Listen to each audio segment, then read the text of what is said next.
Oke, Bismillahirrahmanirrahim. Assalamualaikum warahmatullahi wabarakatuh. Waalaikumsalam warahmatullahi wabarakatuh. Oke, seperti disampaikan di grup WhatsApp bahwa ini adalah materi terakhir perkuliahan STK 571, Statistika Komputasi. Di materi terakhir ini kita akan membahas dua hal. Yang pertama adalah pemodelan statistika, walaupun mungkin tidak akan banyak, hanya pengantarnya saja. Kemudian diakhiri oleh atau ditutup oleh bagaimana kita melakukan simulasi. Jadi simulasi ini digunakan kalau kita misalkan memiliki atau mendapatkan suatu metode baru, kemudian metode baru tersebut ingin dikaji karakteristiknya. Pengalaman dari selama ini, penelitian-penelitian mahasiswa statistika, banyak yang melakukan sesi kajian simulasi atau menggunakan metode baru tadi. Ingin dikaji karakteristiknya seperti apa. Nah, dalam beberapa kali ujian tesis, melakukan simulasinya banyak yang keliru. Atau mungkin nggak hanya keliru, tapi hanya dilakukan satu kali, sehingga tidak bisa dilakukan secara generalisasi secara umum. Nah, jadi topik utama di pertemuan ini adalah ke arah simulasi tersebut. Ya. Jadi outline materi yang akan kita pelajari di materi terakhir ini adalah pemodelan statistika. Jadi hanya terkait dengan pengantar saja. Jadi ada beberapa bagaimana kita melakukan pemodelan statistika di R. Kemudian juga kita akan mempelajari bagaimana sih mengukur kebaikan dari suatu model. Jadi kebaikan dari suatu model sebenarnya banyak hal yang bisa kita lakukan. Kalau modelnya menggunakan metode yang sama, ya kita cari ukuran-ukuran yang kebaikan dari metode tersebut. Tapi kalau modelnya berbeda-beda, itu seperti apa? Nah, itu akan kita bicarakan di kebaikan model. Kemudian sesi terakhir itu adalah simulasi. Bagaimana kita melakukan simulasi? Nah, di simulasi ini akan saya tunjukkan contoh simulasi yang sudah pernah saya lakukan. Kemudian ntar itu akan dijadikan sebagai tugas. Jadi setiap mahasiswa mengerjakan seperti yang dilakukan ini. Sehingga tujuan dari pertemuan terakhir ini adalah mahasiswa sewaktu melakukan kajian tesisnya itu tidak kesulitan untuk melakukan simulasi. Baik, materi pertama itu adalah tentang pemodelan statistika yang sebenarnya ini harusnya diberikan di dalam satu pertemuan. Kita tahu bahwa umumnya statistika ini atau banyak sekali di dalam analisis statistika ini yang metode yang digunakan adalah pemodelan. Memodelkan dari suatu dari suatu teori gitu ya. Kita memiliki suatu teori tertentu, kemudian kita melakukan pemodelan. Nah, kita akan batasi di dalam pemodelan ini, jadi untuk mempersingkat, tapi secara umum sebenarnya tidak hanya pemodelan linier, juga pemodelan non-linier umumnya menggunakan relatif hal yang sama. Jadi kita bisa gunakan pemodelan linier atau non-linier. Beberapa hal yang penting di sini adalah bagaimana kita membuat formula dari model tersebut. Nah, kita mulai dengan yang pemodelan linier yang sederhana. Untuk non-linier sebenarnya prinsipnya sama tadi, ya, ataupun yang generalis linear model juga sama. Nah, untuk pemodelan linier di R secara default sudah disiapkan suatu fungsi yang dapat digunakan, yaitu fungsi LM. Fungsi LM ini bisa kita gunakan, salah satunya adalah untuk memodelkan dengan analisis regresi linear. Selain analisis regresi linear, ya kita juga bisa gunakan analisis kovarian, analisis ragam, dan lain sebagainya dengan menggunakan fungsi yang sama, yaitu LM. Jika kita menggunakan fungsi LM ini, maka ada beberapa hal. Objek atau kelas objek yang dihasilkan oleh fungsi LM ini adalah menghasilkan objek LM atau kelas LM. Jadi nama fungsi dengan objek kelasnya itu sama, LM. Nah, objek LM ini atau kelas dari LM ini kita bisa menggunakan metode-metode yang memberikan nilai-nilai yang berbeda. Contoh misalkan metode atau fungsi coef atau koefisien, ya, ada dua, ada coef atau koefisien. Ini digunakan untuk mendapatkan parameter dugaannya. Jadi model misalkan Y sama dengan beta 0 plus beta 1 X, maka parameter yang akan kita duga itu adalah beta 0 dan beta 1. Nah, untuk mendapatkan nilai beta 0 dan beta 1 ini, kita bisa gunakan fungsi coef atau koefisien. Coef atau koefisien itu sama. Fungsi yang digunakan untuk mengambil koefisiennya, penduganya. Kemudian ada fungsi efek. Fungsi efek ini umumnya berkaitan dengan analisis ragam atau analisis kovarian, menghitung efeknya. Kemudian ada residual atau resid. Jadi bisa kita gunakan fungsi resid atau residual, ini fungsi yang digunakan untuk mendapatkan nilai residualnya, sisaannya. Kenapa kita mengambil sisaan? Karena ntar sewaktu metode pendugaan yang digunakan adalah kemungkinan maksimum, maka kita memeriksa beberapa asumsi. Jadi asumsinya misalkan normal, kenormalan. Yang normal itu adalah sisaan. Yang diuji itu adalah kenormalan dari sisaannya, jadi residualnya yang diperiksa. Kemudian selain residual juga ada fit, nilai fitnya, nilai topinya. Ya, ada residual, ada nilai fitnya. Kemudian ada matrik kovarian, VCOV, digunakan fungsi VCOV, metodenya VCOV. Kemudian ada fungsi atau metode predik. Predik ini untuk memprediksi. Jadi beda, kalau fitted itu adalah nilai topiknya pada saat data yang digunakan adalah data yang digunakan untuk membuat modelnya.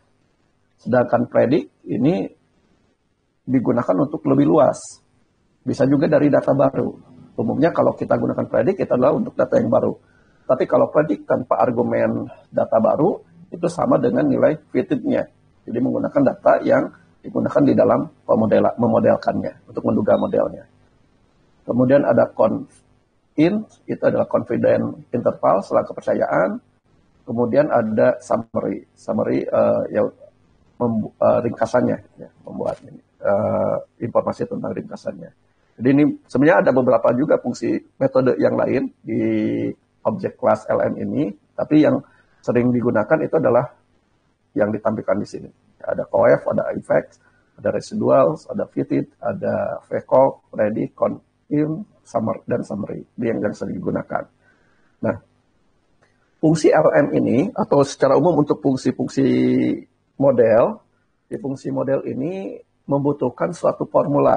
Jadi argumen dari fungsi tersebut umumnya itu adalah dimulai oleh formula. Formula itu adalah modelnya. Jadi kalau kita memiliki model misalkan Y sama dengan beta 0 plus beta 1X, maka formula di dalam fungsi LM ini seperti apa?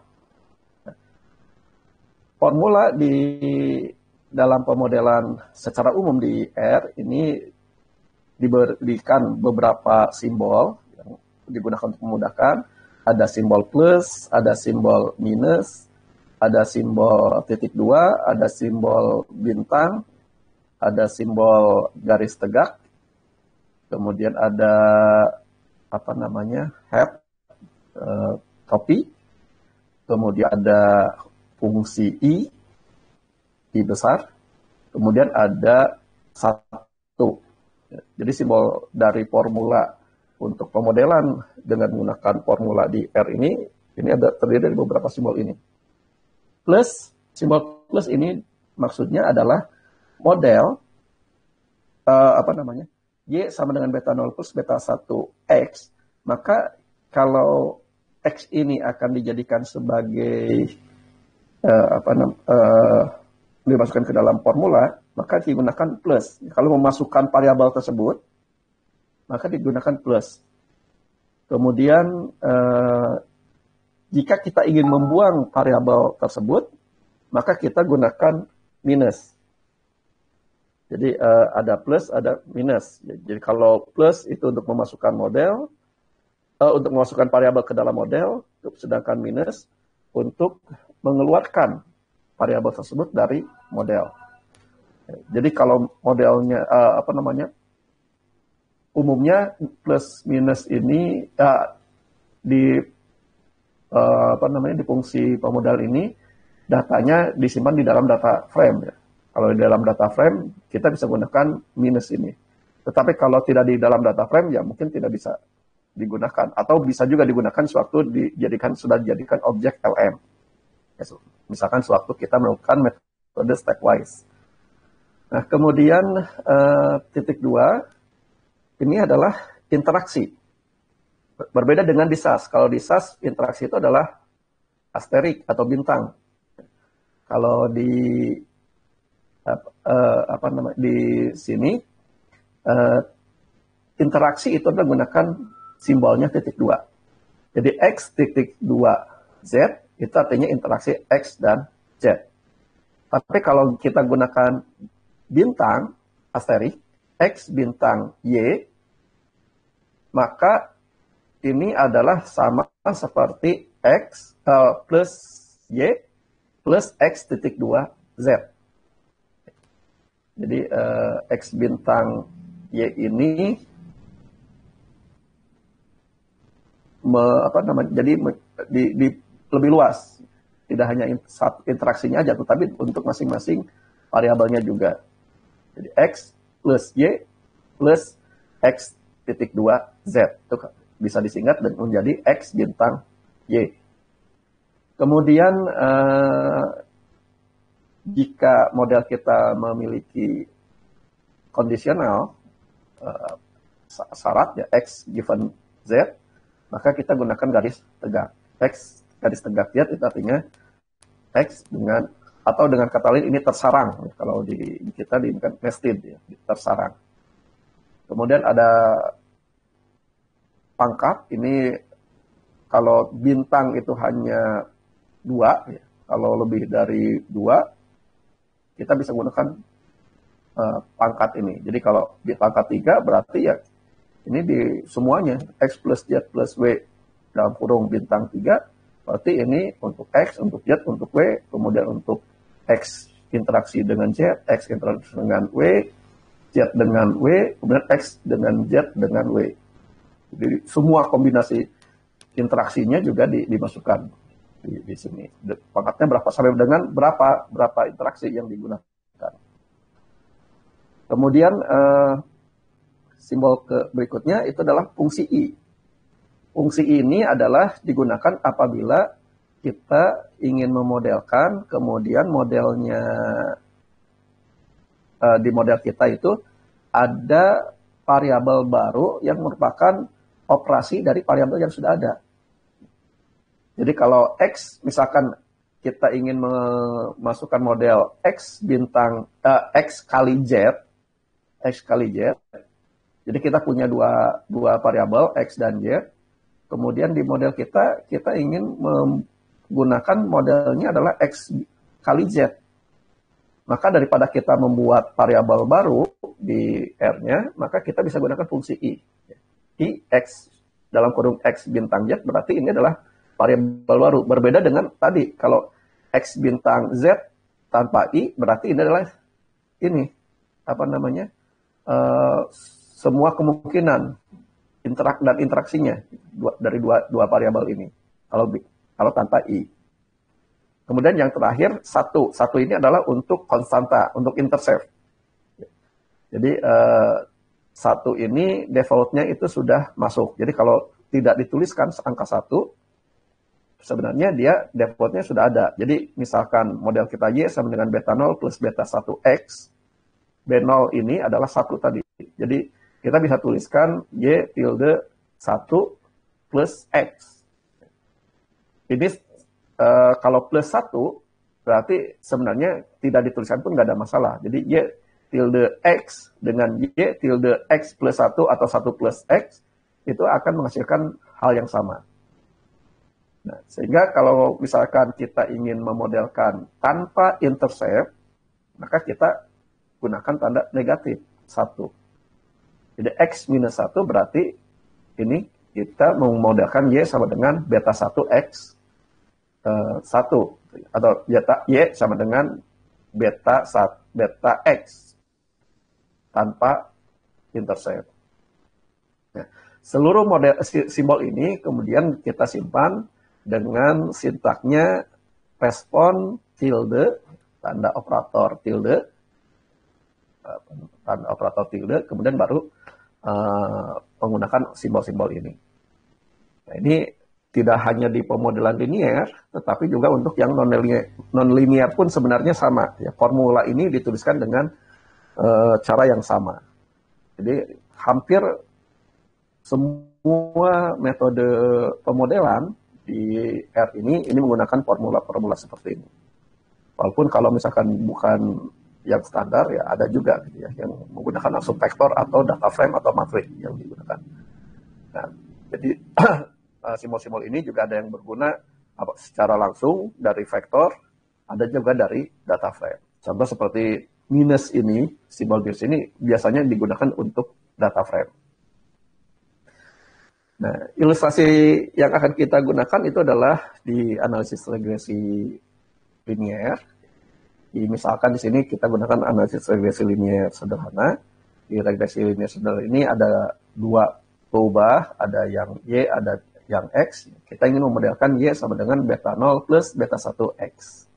Katakanlah ada di percobaan bidang lingkungan, misalkan dihitung ukur jarak dan emisi, variabelnya ada jarak, ada emisi, kita ingin mengukur emisi ini adalah fungsi dari jarak. Dan kita modelkan emisi itu sama dengan beta 0 plus beta 1 dikalikan dengan jarak. Jadi kalau kita hitung secara ini regresi linier sederhana, kita akan dapatkan beta 0-nya sekitar 382 dan beta 1-nya penduganya adalah 5,39. Nah, di R bagaimana caranya? Ada banyak cara di R. Salah satunya adalah kita gunakan fungsi LM. Selain fungsi LM juga kita bisa gunakan fungsi GLM dengan argumen yang relatif sama, formulanya sama. Atau juga kita bisa gunakan menghitung secara matrik. Nah, misalkan kita akan gunakan fungsi LM di sini. Nah, fungsi LM tadi pertama yang harus kita gunakan adalah kita bagaimana memodelkan di formulanya, bagaimana menggunakan formula.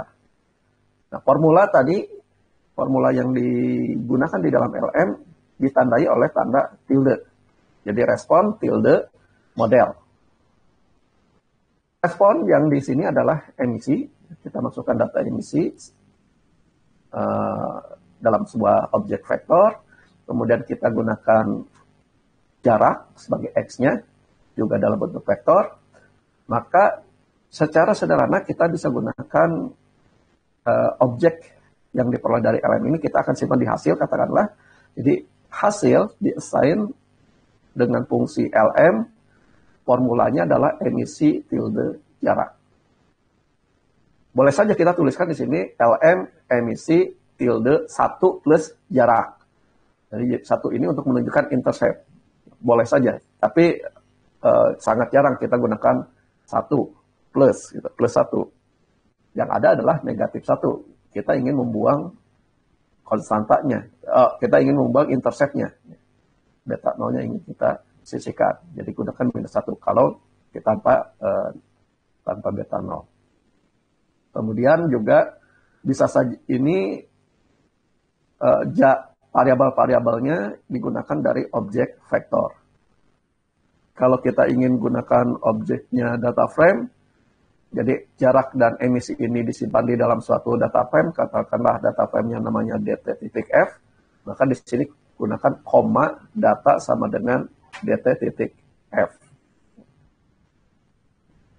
Jadi ini yang sebenarnya lebih disarankan menggunakan suatu data frame, karena biasanya data kita itu disimpannya dalam suatu data frame.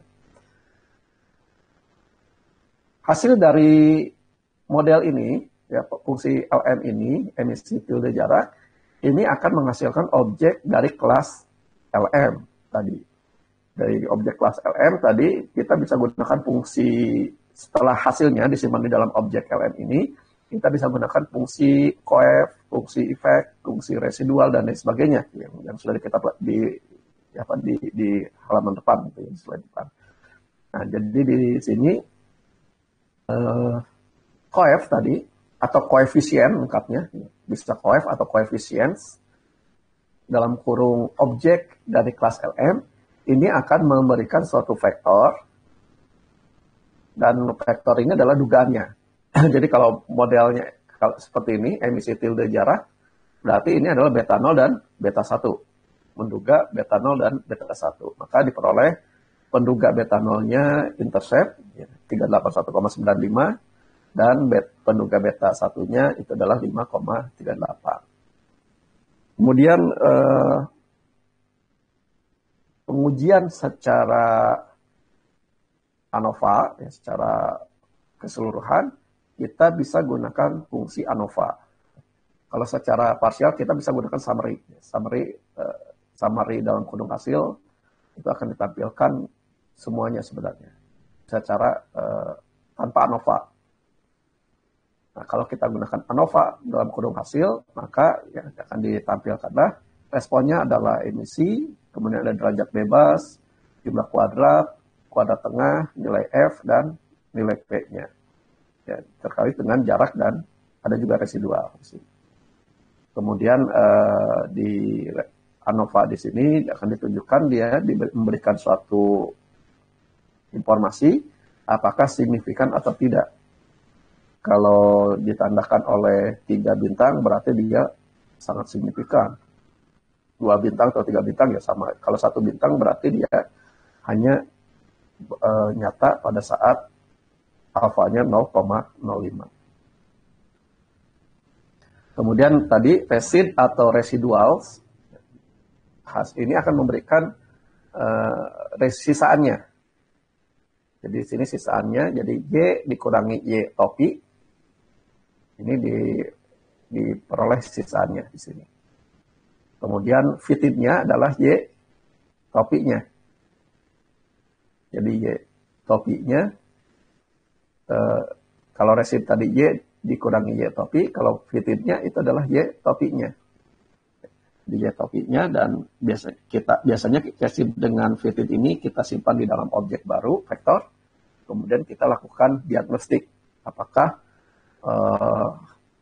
mod penduga ini memenuhi asumsi dari yang digunakan. Kalau tadi metodenya yang digunakan adalah metode kemungkinan maksimum. Kalau metodenya yang digunakan itu adalah OLS, di square, sebenarnya tidak perlu kita melakukan pengujian apakah datanya normal dan lain sebagainya. Di model di metode di square, kuadrat terkecil, metode kuadrat terkecil, ya dia penduganya itu berdasarkan jumlah kuadrat sisaan yang paling kecil.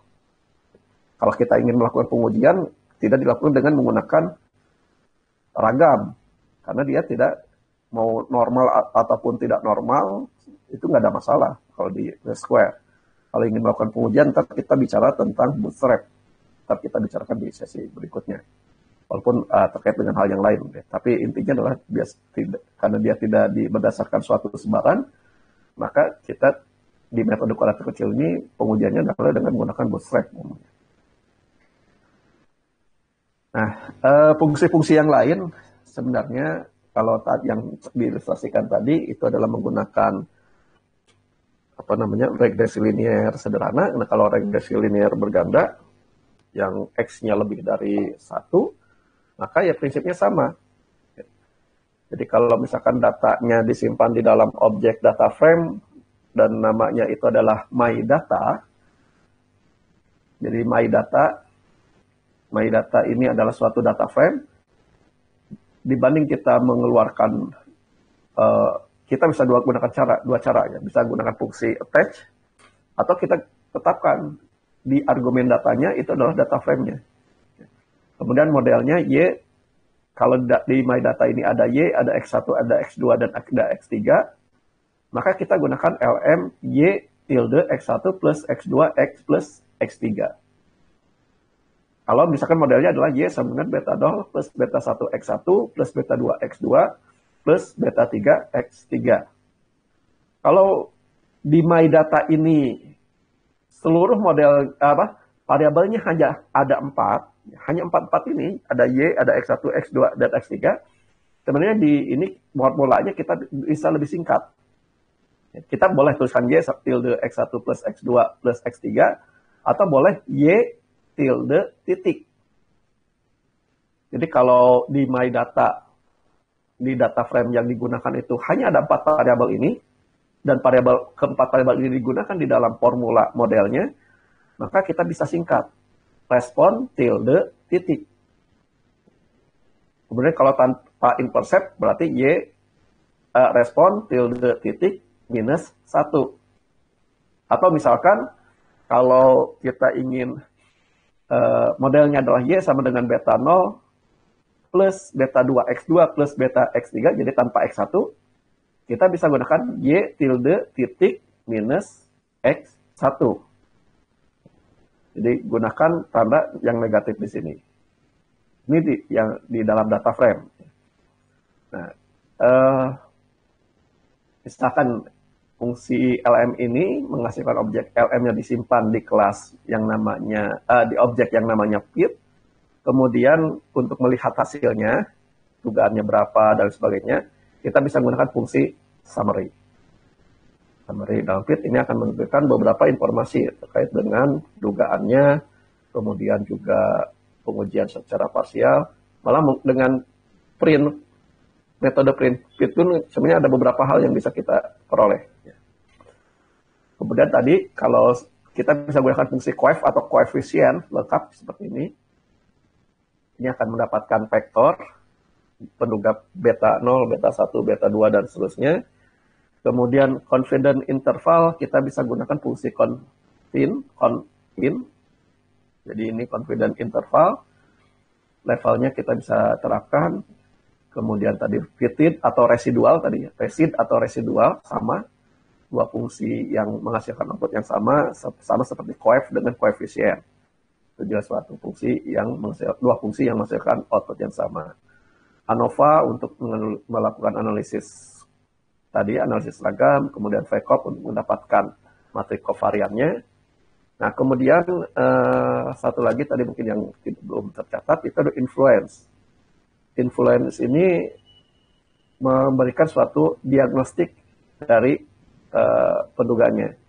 Dan diagnostik ini umumnya adalah dari metode kemungkinan maksimum umumnya. Tapi tidak juga sih, ada beberapa juga yang bisa digunakan di kuadrat terkecil. Tapi secara umum juga bisa digunakan untuk yang kuadrat metode dari kemungkinan maksimum untuk pendugaannya. Dan kebetulan saja di regresi linear ini, baik untuk yang regresi linear sederhana ataupun regresi linear ganda, metode kemungkinan maksimum dengan metode kuadrat terkecil menghasilkan rumusan yang sama. Jadi beta 0, beta 1, dan seterusnya rumusnya sama, yaitu beta duganya sama dengan X transpose X diinverskan dikalikan dengan X transpose Y. Kebetulan saja nilainya sama. Tapi kalau modelnya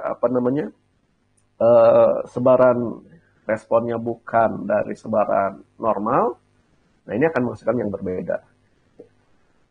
Jadi ini yang kenapa saya tekankan, karena sering banyak orang keliru. Dituliskan metodenya adalah metode kuadrat terkecil. Jadi pengujian modelnya adalah dengan menggunakan metode kuadrat terkecil. Tapi dia melakukan pengujian terhadap hipotesis menggunakan ragam. Yang ini sebenarnya dia harusnya metode kemungkinan maksimum, bukan metode kuadrat terkecil. Ini sering salah salah diterapkan. Dua hal yang metode berbeda, kebetulan menghasilkan rumusan yang sama, tapi akhirnya dicampur adukan. Gitu ya. Ditulisnya metode kuadrat terkecil sebagai penduganya, tetapi melakukan pengujian terhadap asumsi. Padahal metode kuadrat terkecil itu tidak ada asumsi.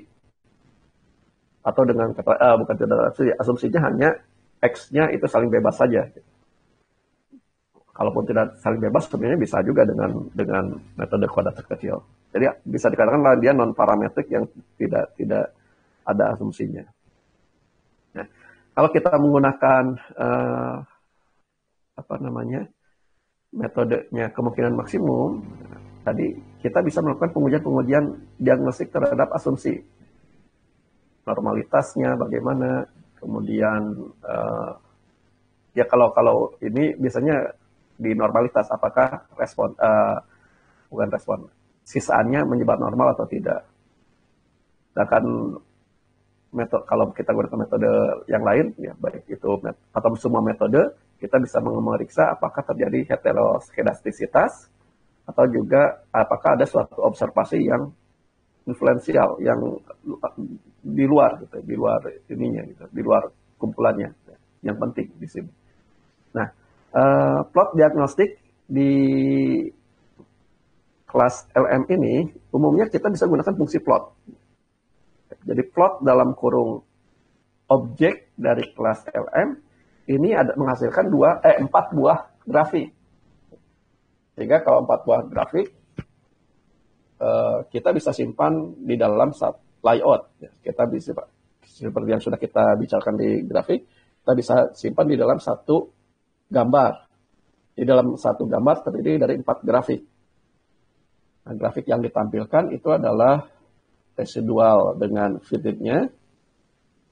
Ini digunakan untuk memeriksa apakah terjadi heteroskedastisitas atau tidak. Apakah ragam untuk setiap nilai X itu sama atau berbeda. Di metode kemungkinan maksimum, dengan responnya dari sebaran normal, maka asumsinya itu adalah ragam atau simpangan baku di setiap nilai X itu sama nilainya. Homoskedastas. Kalau berbeda, maka dikatakan dia heteroskedastisitas. Terjadi heteroskedastisitas. Jadi ragamnya berbeda. Contoh seperti gambar di sini, atau di dalam residual dengan fit, plotnya, dia harusnya titik-titiknya itu adalah acak. Tidak membentuk suatu pola. Nah, kalau kita lihat di sini, semakin ke kanan, ini membentuk pola. Di paling kiri itu di sekitar 0, tentunya residual pasti sama dengan 0, ya, di sekitar 0. Kemudian semakin ke kanan dia membesar, ya, bisa plus, bisa negatif. Ya, jadi semakin besar. Jadi ini sebenarnya terjadi heteroskedastisitas untuk plot yang seperti ini. Nah, ditunjukkan juga di yang kedua, di gambar yang kedua, yaitu plot antara sifat akar dari mutlaknya residual, standardized residual. Kalau yang pertama ini tidak di standardized. Tapi kalau yang kedua di standardized, kemudian dimutlakan, diambil akarnya, dan X-nya dari value-nya, maka ini terlihat ini menaik. Berarti ini terjadi kasus heteroskedastisitas. Ragam atau lokasinya, scale lokasinya, parameter di scale-nya, itu tidak konstan. Tidak konstan. Jadi dia semakin ke kanan, semakin meningkat di sini. Jadi dari dua gambar ini terlihat bahwa kalau kita melakukan diagnostik ini, untuk seperti gambar seperti ini terjadi kasus bahwa asumsi kehomogenan dari ragam sisaan ini tidak terpenuhi. Kemudian ada grafik ketiga, itu adalah kenormalan sisaan. Jadi di sini yang digunakan bukan sisaan langsung, tapi standardized-nya residual, tapi sama saja mau di standardized atau di langsung residual itu relatif sama. Jadi kalau di sini terlihat sih ini sudah normal. Walaupun mungkin ada pencilan ya wajar lah, ada satu pencilan. Ya. Ini kita bisa katakan terpenuhi kenormalannya. Kemudian yang terakhir itu adalah pemeriksaan terhadap observasi yang influensial, yang di luar atau yang berpengaruh, yang mempengaruhi dari model. Jadi di sini kita bisa gunakan untuk instan dan lain sebagainya sebenarnya di referensinya, pengaruhnya di sini. Jadi ini empat diagnostik plot yang bisa digunakan. Umumnya kalau kita gunakan metode kemungkinan maksimum ya diperlukan grafik ini untuk menguji apakah penurunan model kita sudah sesuai atau tidak. Kalau metode kuadrat kecil mungkin tidak terlalu riskan ya, tidak perlu dilakukan pengujian-pengujian seperti ini. Nah, selain kalau yang sebelumnya yang sebelumnya yang kita bahas ini adalah sudah merupakan paket standar di R. Jadi kalau kita install R, fungsi-fungsi ini ada. Nah, tetapi kalau ingin lebih dalam lagi, sebenarnya ada paket dari buku yang disingkat bukunya TECAR, saya lupa nama lengkap judulnya, kalau nggak salah Comprehension Regression atau apa-apanya tentang buku regresi. Nah, dari buku regresi itu membahas tentang regresi di R dan dibuatkan paketnya. Namanya paketnya adalah CAR. Jadi paket CAR ini bukan paket tentang mobil, tapi tentang analisis regresi. Nah, di sini banyak fungsi-fungsi yang lebih powerful untuk analisis regresi ini. Contohnya misalkan di sini ada pengujian untuk pencilan. Jadi ada fungsi outlier test. Nah, paket CAR ini bukan paket standar, jadi harus diinstal terlebih dahulu. Ya. Jadi lebih luas lagi. Kemudian kita juga bisa gunakan fungsi qtplot untuk memeriksa apakah datanya, ya ini seperti tadi, untuk memeriksa apakah terpenuhi tidak, kesisaannya menyebar normal. Tapi yang digunakan itu adalah dari standardized resin. Kalau biasanya qtplot itu biasanya dari residualnya langsung. Kemudian juga ada leverage. Leverage ini ukurannya banyak. Ada Dekov, ada betas, ada ini dan sebagainya. Ini juga disediakan di paketnya CAR. Itu lebih powerful. Ini contoh yang lain ya, yang observasi potensial dengan menggunakan paket CAR tadi. Ini hasil yang digunakan jadi lebih luas penggunaannya dibandingkan dengan paket standarnya. Kemudian juga kenormalan dari sisaan juga itu bisa kita gunakan qtplot. Ya, namanya dari qtplot ya berarti ya plot kuantil plot. Nah, ini terkait dengan ini adalah untuk yang kehomogenan ragam. Ya, kehomogenan ragam kalau biasanya kita gunakan tadi plot diagnostik antara residual dengan fit-nya. Kalau di paketnya CAR ini ada fungsinya pengujian secara formalnya. Jadi pengujian secara formalnya dengan menggunakan NCP test. Jadi kalau grafiknya tadi bahwa kalau dia sisaannya plot antara sisaan dengan fitnya itu membentuk suatu pola, ya berarti terjadi heteroskedastisitas atau tidak homoskedastisitas. Tapi kalau kita ingin ujinya, maka kita bisa gunakan paket CAR. Uji secara formal. Jadi menggunakan uji Q kuadrat. Dan yang terakhir, ini cerita tentang multikonitas. Ya, kalau kita di dalam pemodelan linear, jadi untuk pemodelan linear, baik untuk model linear dari sebaran normal, model linear dari sebaran binomial, dari sebaran multinomial, dari sebaran dari keluarga eksponensial, atau yang kita sebut sebagai generalized linear model, GLM, maka salah satu syarat atau salah satu asumsi yang bukan asumsi, salah satu syarat itu adalah variabel X-nya itu saling bebas. Jadi syarat di pemodelan linear ini adalah untuk semua model linear, maka X1, X2, X3, dan seterusnya, variabel-variabelnya itu harus saling bebas. Nah, saling bebas ini bisa kita uji dengan pengujian multikolinitas, atau juga kita bisa uji atau kita bisa periksa dengan korelasi yang tinggi. Jadi multikolinitas itu bukan korelasi. Ini saya dapatkan setiap mahasiswa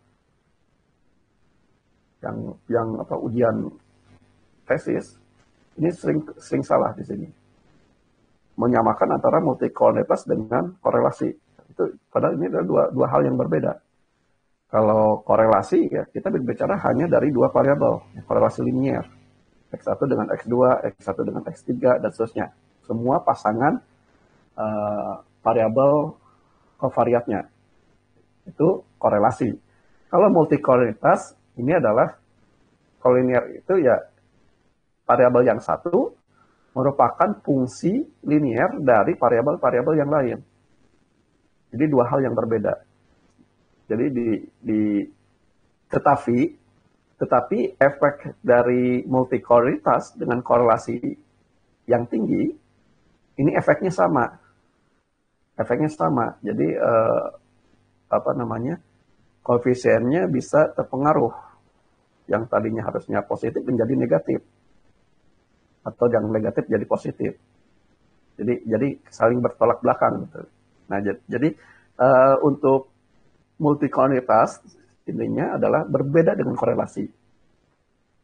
Di multikolinitas ini kita bicaranya X1 dengan semua X yang lain selain dari X1. Tetapi kalau di korelasi X1 dengan X2, X1 dengan X3, X1 dengan X4 gitu. Jadi masing-masing pasangan dipasang-pasangkan. Tetapi baik multikolinitas ataupun korelasi tinggi kalau terjadi pengaruhnya sama, efeknya sama. Ragamnya menjadi besar. Ragam errornya menjadi besar. Kalau ragam errornya menjadi besar, maka pengujiannya menjadi terpengaruh. Yang harusnya nyata menjadi tidak nyata. Nah, kemudian itu yang kesalahan pertama yang sering terjadi. Kesalahan kedua itu adalah di multikolinitas ini sering dihubungkan dengan nilai VAF. VAF ini, VIP ini,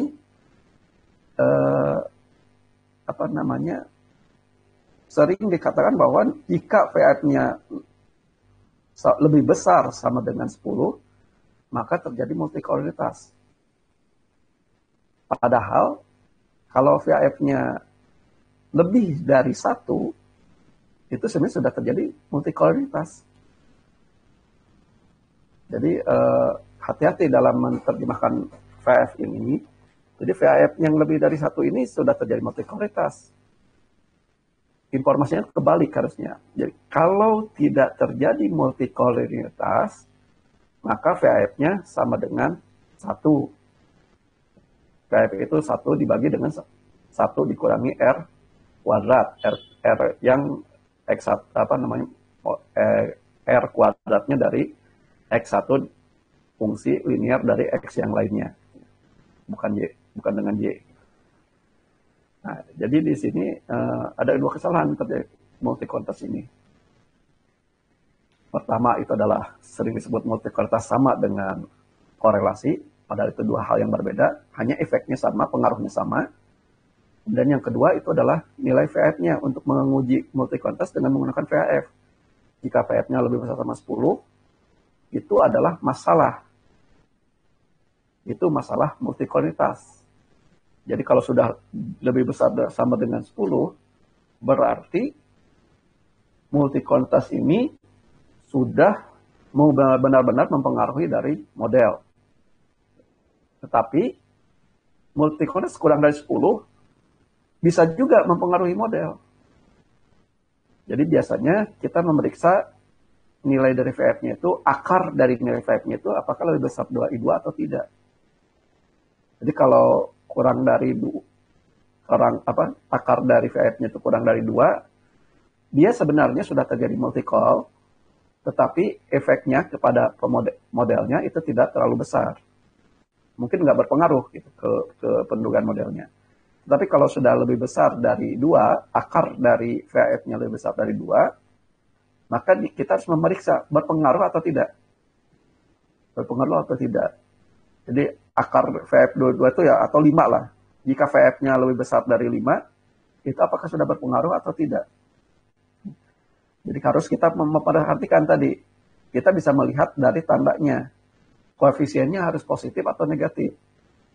Jika koefisiennya yang tadinya positif menjadi negatif, maka itu terjadi multikoritas. Walaupun VF-nya bukan lebih dari 10. Walaupun kurang dari 10, kalau tandanya sudah berbeda, berarti itu sudah berpengaruh nilai VF-nya. Multikoritasnya sudah berpengaruh kepada model. Nah, nilai VF ini ada di paket, kalau nggak salah di paket CAR atau saya lupa di paket CAR atau di paket MAS ya. Jadi di salah satunya di sini kita bisa menggunakan paket MAS atau paket CAR. Kalau nggak salah di paket MAS atau saya lupa lah, ntar perlu diperiksa ya untuk yang VF ini apakah ada di paket CAR atau ada di paket MAS. Ini adalah untuk menghitung nilai dari pengujian dari multikorasnya. Jadi kita bisa mengecek dengan seperti ini. VF-nya, ini adalah nilai VF-nya. Di sini ada 8, ada 2, ada 5, ada 2 gitu. Ini semuanya kurang dari 10, tapi bisa jadi yang 8 ini juga berpengaruh. Maka kita bisa menggunakannya adalah akar dari VF-nya lebih besar dari 2 atau tidak. Atau VF-nya lebih besar dari 5 gitu. Kalau VF-nya besar, jadi kalau dia bernilai true, maka kita cek variabel koefisiennya. Apakah harusnya positif menjadi negatif atau negatif menjadi positif atau enggak. Kalau terjadi perubahan tanda, berarti itu berpengaruh. Berarti harus kita tangani dengan metode-metode yang menangani masalah multikoritas. Kita bisa gunakan stepwise, kita bisa gunakan bridge, kita bisa gunakan lasso, dan lain sebagainya. Atau kita gunakan PCR, dan lain sebagainya. Oke, ini sampai dengan motivasi ini adalah pertemuan pertama. Ya, jadi ini satu pertemuan harusnya banyak diskusi. Jadi di 2 pertemuan ini harusnya banyak diskusi. Kita selesaikan perkuliahan kita dengan pertemuan kedua, yaitu tentang mengukur kebaikan model. Jadi kalau kita berbicara tentang kebaikan model, sebenarnya metode yang digunakan banyak, tapi yang akan kita di kuliah ini kita hanya kita tertarik hanya ke salah satunya aja, yaitu resampling. Jadi kalau kita misalkan tadi berbicara tentang pemodelan linear, di pemodelan linear ya kalau kita gunakan metode kemungkinan maksimum, maka bisa saja kita gunakan untuk mengukur kebaikan modelnya, kita bisa gunakan IC, BIC itu yang berkaitan dengan likelihood, ya. Atau juga yang lainnya. Ya. Atau juga kita bisa gunakan R kuadrat gitu untuk yang secara umum. Tetapi kalau misalkan kita ingin membandingkan model-modelnya dengan berbagai metode, ada yang non parametrik, ada yang parametrik, ada yang linear, ada yang non linear, maka tentunya harus diukur berdasarkan hal yang sama. Jadi kalau metodenya kita ingin bandingkan antara metode A dengan metode metode A misalkan dari kemungkinan maksimum, metode B dengan non-parametrik, maka kita tidak bisa menggunakan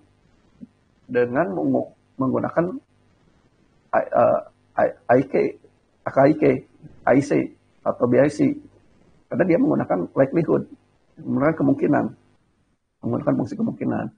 Nah, sehingga harus kita gunakan metode yang lain yang bisa digunakan untuk semuanya. Nah, salah satunya adalah dengan menggunakan metode resampling.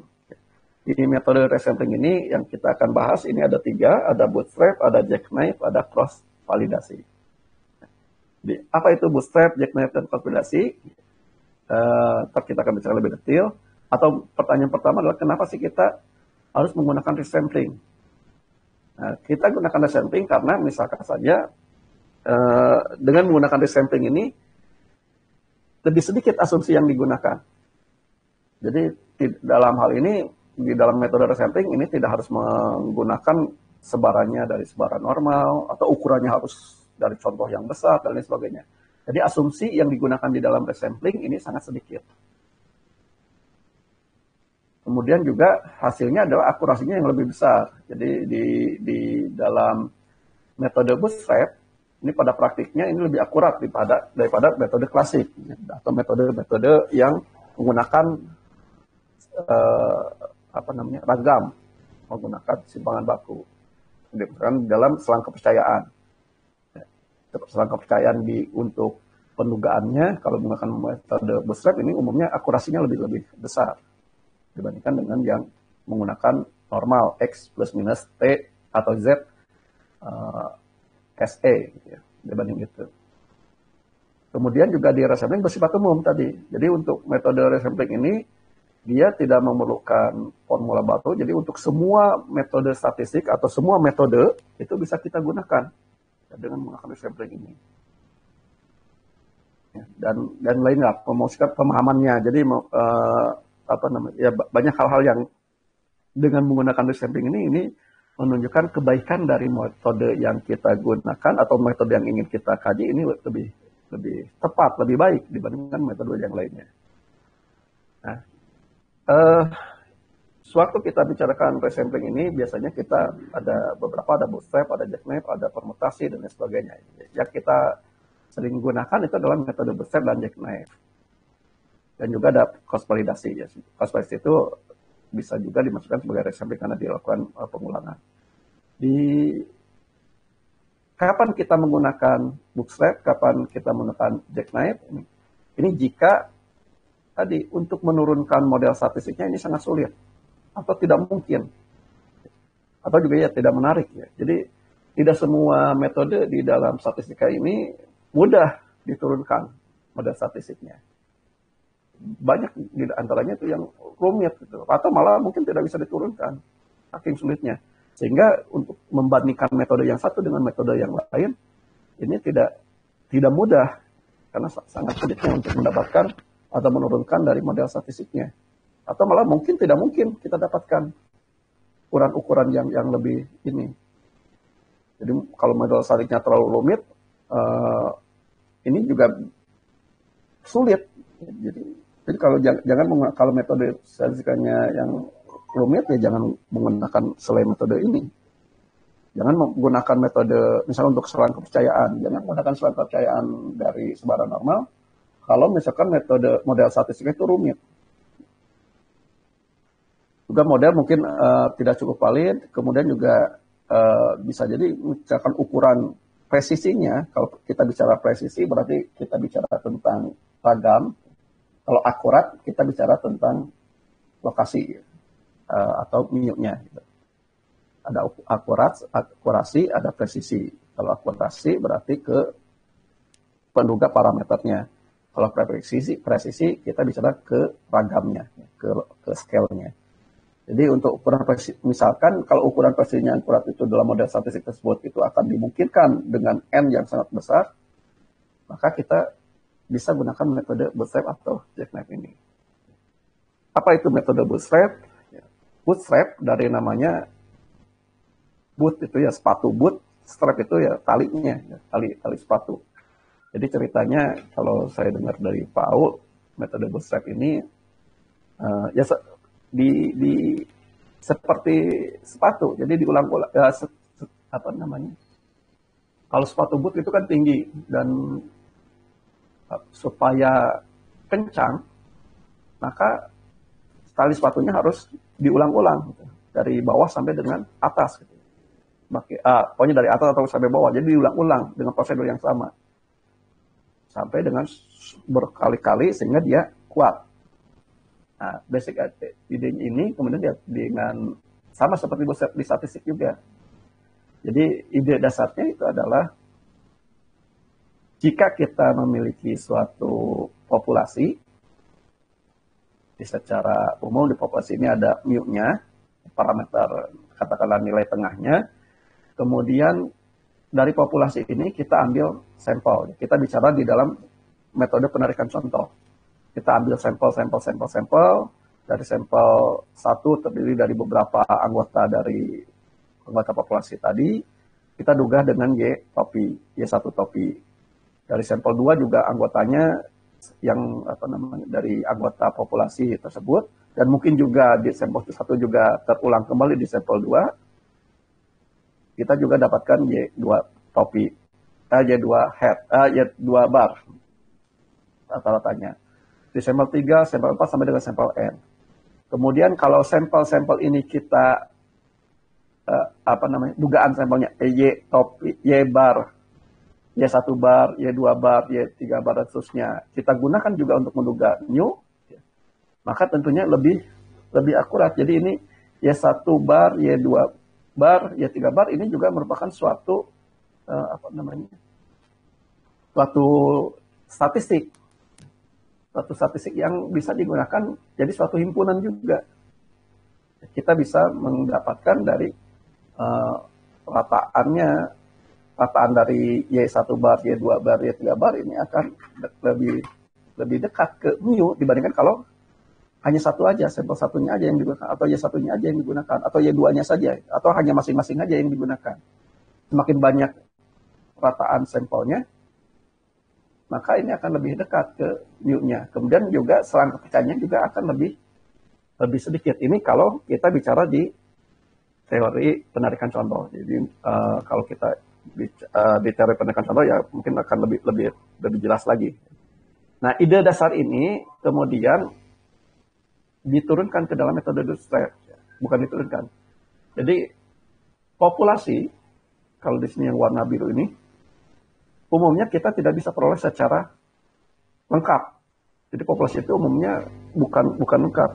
Tapi yang kita dapatkan itu adalah hanya sampel dari populasi ini. Nah, kalau hanya sampel, kemudian kalau kita gunakan untuk menduga rata-rata, ya berarti selang kepercayaannya menjadi lebih besar. Nah, sehingga kemudian dari sampel ini, satu sampel ini, kemudian dilakukan sampel, ya diulang kembali, disampel kembali. Di mana di dalam resampel ini, misalkan Y1 sampai dengan YK, ya, datanya sampai dengan K, maka setiap anggota dari sampel ini dapat disampel lebih dari satu kali. Jadi resampelnya itu dengan pemulihan. Jadi kita lakukan resampel satu kali di Y bintang 1, Y bintang 2, dan seterusnya. Sebanyak K. Ingat di dalam Bootstrap, itu resampel ini anggotanya itu sama dengan anggota sampel awalnya. Kalau di sini ada K, maka di sini pun ada K, sebanyak K. Hanya bedanya kalau di sini setiap Y1 sampai dengan YK-nya itu nilainya, dia merupakan objek yang berbeda, yang disjoin. Tetapi karena ini K, kalau sama banyaknya berarti kalau tidak dilakukan dengan pemulihan, berarti ya sama gitu ya. Sehingga di dalam Bootstrap ini, pertama cirinya adalah banyaknya anggota sampelnya itu sama dengan sampelnya. Kemudian yang kedua adalah adanya pemulihan dengan metode pemulihan.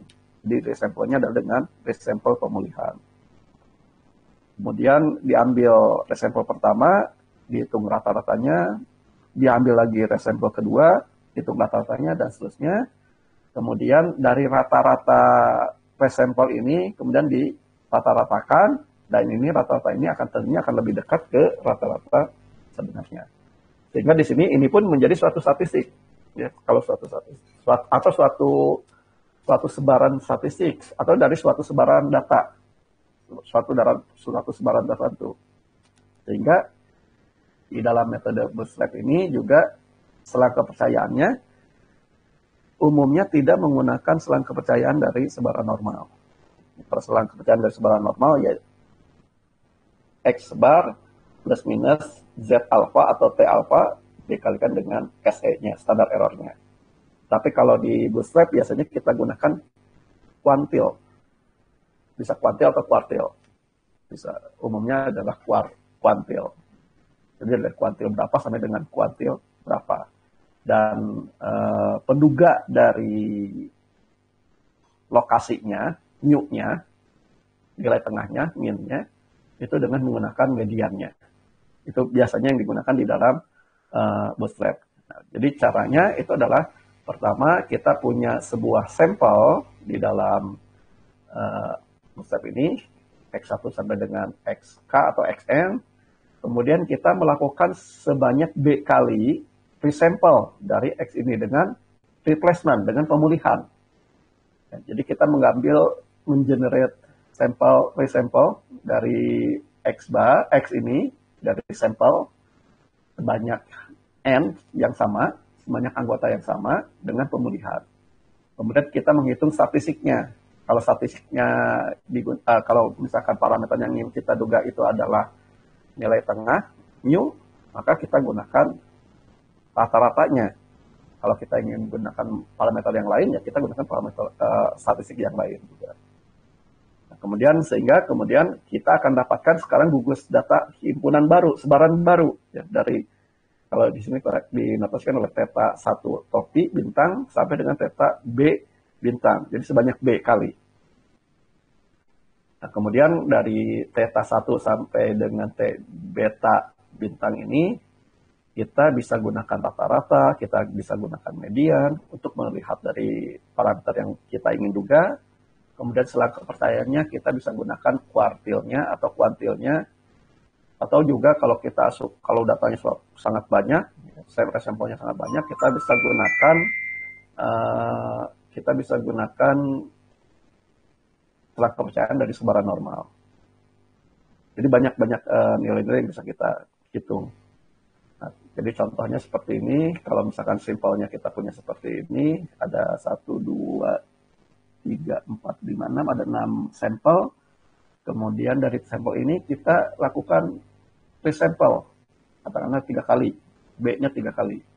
Dari resample pertama, ini diperoleh rata-ratanya 4,13, sampel kedua 6,4, sampel ketiga 1,74, dan seterusnya.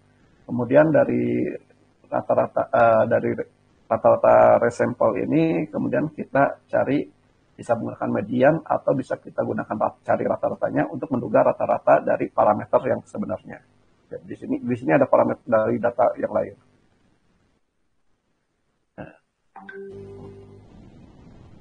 metode Bootstrap ini tidak bisa diterapkan apabila contoh awalnya itu terlalu kecil, atau bukan terlalu kecil.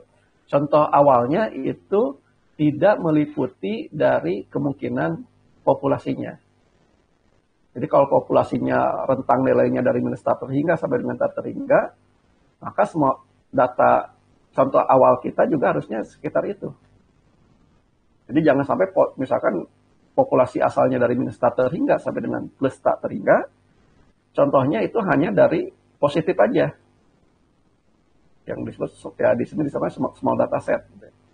Jadi kalau contoh aslinya tidak cukup baik untuk memprediksi populasi, kita tidak bisa menggunakan Bootstrap. Karena pasti gagal, dia akan berbias. Kemudian, juga kalau ada pencilan. Ya. Kalau datanya ada pencilan juga tidak baik. Kita gunakan Bootstrap. Jadi kalau datanya banyak pencilannya, atau bukan banyak ya, kalau pencilan paling sedikit. Kalau ada pencilannya, maka ya jangan gunakan Bootstrap. Di sini akan menambah variabilitasnya. Jadi ragamnya malah jadi besar. Mungkin menjadi semakin besar. Kemudian juga yang terakhir itu adalah adanya ketergantungan. Misalkan data dari waktu, atau data dari spasial, maka ini tidak bisa digunakan. Jadi syarat dari Bootstrap itu harus asumsinya independen. Anggota-anggotanya itu saling independen, saling bebas. Ya, tidak boleh memiliki keterkaitan. Nah, kemudian pertanyaan yang sering itu, berapa sih nilai B yang harus dilakukan? Ya, kalau pemilihan B, jadi ini akan tergantung dari 3 hal. Yang pertama itu adalah ketersediaan komputer. Ya, kalau komputernya cepat, maka kita bisa gunakan B-nya sangat besar. Tapi kalau komputernya lambat, kemudian jadi bukan bisa komputernya lambat atau bisa ntar masalah yang lain, ya itu bisa saja kita gunakan B yang lebih kecil. Jadi pemilihan B ini akan relatif. Berapa sih B yang bagus? Ini akan relatif. Juga masalah tipe masalahnya seperti apa? Apakah menghitung standar error? Apakah menghitung confidence interval? Juga terhadap memperhatikan masalahnya seperti apa. Jadi umumnya B ini bukan suatu nilai yang pasti, tapi akan banyak tergantung hal. Kalau masalahnya sangat kompleks, ya tentunya B-nya juga akan direduksi. Jadi kalau misalkan untuk mendapatkan satu kali saja perhitungan itu 1 hari atau 1 minggu, ya B-nya jangan terlalu besar. Nah biasanya B ini ya bisa yang selama ini pengalaman ya paling kalau sudah kompleks terlalu mendapatkan parameternya lama ya B-nya mungkin 10 udah cukup. Jadi, tapi 10 pun ini bisa dilakukan dalam berhari-hari gitu atau berminggu-minggu gitu ya, untuk dengan B yang 10 ini. Tapi defaultnya nilai B ini umumnya adalah 1000. Jadi kalau 1000 dengan 1000 ini sudah sudah ketiga masalah ini sudah dapat terpecahkan, ya nggak ada masalah kita gunakan 1000 atau kita tingkatkan 10.000 misalkan. Tapi kalau ada masalah ya kita turunkan, misalkan 100 atau 500 kali. Jadi banyak hal yang terkait dengan penentuan B ini. Kalau tidak ada informasi apa-apa ya kita coba B ini gunakan sebanyak 1000 kali. Tapi kalau misalkan metodenya untuk tertentu lama ya kita turunkan, misalkan jadi 100. Atau diberikan 500 dulu. 500 kalau sudah terpenuhi ya sudah selesai. Tapi kalau masih lama juga, masih berminggu-minggu juga, ya kita turunkan lagi. Nah, kemudian yang kedua itu adalah jackknife. Jackknife dari namanya, kalau bootstrap itu tadi tali sepatu, ya. Kalau jackknife ini adalah pisau. Tahu kan pisau jackknife? Ya. Pisau jackknife itu satu pisau yang terdiri dari beberapa pisau. Satu pisau lipat yang terdiri dari banyak pisau. Jadi untuk pisau tertentu, kegunaan tertentu kita gunakan pisau yang A misalnya. Kalau kita ingin gunakan pisau untuk yang lain, kita gunakan pisau B. Jadi yang A ditutup, yang B kita buka. Jadi ini idenya adalah dari sana. Jadi dari pisau jackknife. Nah, berbeda dengan bootstrap. Kalau bootstrap ini resamplingnya semuanya itu adalah dilakukan dengan pemulihan. Tapi kalau jackknife, ide dasarnya itu adalah tadi dari satu pisau lipat terdiri dari beberapa pisau. Atau gimana ya? Pokoknya ada satu alat yang terdiri dari beberapa pisau. Dari satu alat itu terdiri dari beberapa pisau. Dan setiap pisau ini memiliki kegunaan tertentu. Nah, untuk menggunakan kegunaannya itu kita buka satu, yang lainnya ditutup. Kalau itu sudah selesai, kita ingin gunakan untuk yang lain, kita tutup yang itu, kita buka yang lain. Jadi satu-satu yang dibuka. Itu ide dasar dari jackknife. Jadi contoh di sini misalkan kita punya gugus data D, ada X1, X2, X3 sampai dengan Xn. Kemudian ini data contoh sama seperti di Bootstrap, bukan data populasi. Nah, jackknife ini ide dasarnya adalah membuang salah satu dan sisanya digunakan untuk yang lain, untuk pemodelan. Kalau di satu ya untuk pemodelan, misalkan. Kemudian gantian jadi kalau misalkan ada 10 lah, X1, X2, X3 sampai X10. X1 kita keluarkan, X2 sampai dengan X9 kita gunakan untuk pemodelan. Kemudian hasil pemodelannya kita gunakan terhadap X1. Kemudian kita catat. Kemudian X berikutnya, X1 kita masukkan ke pemodelan, X2 kita lepas.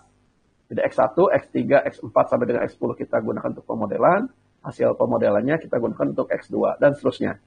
Sehingga di sini kalau ada 10 ya berarti ada 10 kali kita melakukan pemodelan. Dan katakanlah statistiknya disebut J1, J2, J3 sampai dengan Jn. Ini adalah J1 artinya statistik untuk tanpa X1, J2 statistik untuk tanpa S2, dan seterusnya. Nah, untuk mendapatkan parameter, pendugaan parameter ininya, kita bisa gunakan statistik tadi, S1, S2, S3 ini, kemudian kita jadikan sebagai penduga dari, kita hitung misalkan tadi sama seperti bootstrap, kalau bootstrap dari resampel yang dengan pemulihan, kalau ini ya tanpa pemulihan. Kita gunakan, bisa gunakan median, kita gunakan rata-rata, dan seterusnya. Atau juga kita bisa, untuk jackknife ini biasanya digunakan rata-rata. Jadi rata-rata dari statistik tadi. Atau kita konversi ke nilai baku, nilai semu.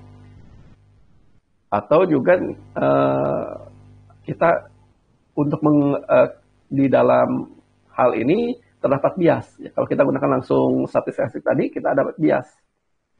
Jadi kalau kita S1, S2 ini ada bias, sehingga jika ingin tanpa bias, kita bisa kurangkan.